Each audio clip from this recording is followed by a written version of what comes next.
காவல்துறையில் தொடரும் சிக்கல்கள்.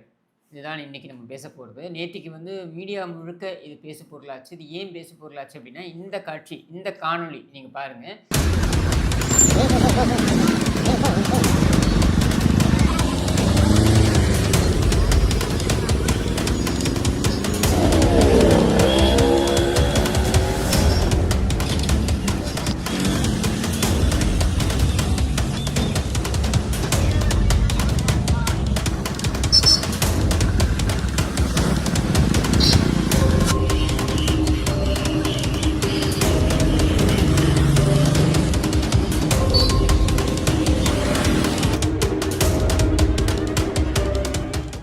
இந்த காணொளி தான் இது தமிழகம் முழுவதுமாக மீடியாக்கள், முக்கியமாக மீடியாக்களில் வேறு வழி இல்லாமல் நார்மலாக மீடியாலாம் பார்த்தீங்கன்னா, இது எதை எடுக்கணும், எதை எடுக்கக்கூடாது அப்படின்றத டிஐபிஆர் அப்படின்ற அந்த அரசு நிறுவனத்திடம் தான் அவர்கள் அனுமதி பெற்று, முன்னனுமதி பெற்று தான் பேசுவார்கள். அப்படியே ஒரு செய்தியை அரசுக்கு எதிராக போட்டாலும், அதை உடனடியாக 10, 15 நிமிடத்தில் இல்லாமல் எடுக்கக்கூடிய ஒரு அளவில் தான் இன்றைக்கு மீடியாவுடைய செயல்பாடுகள் இருக்குது என்ற நிலையில்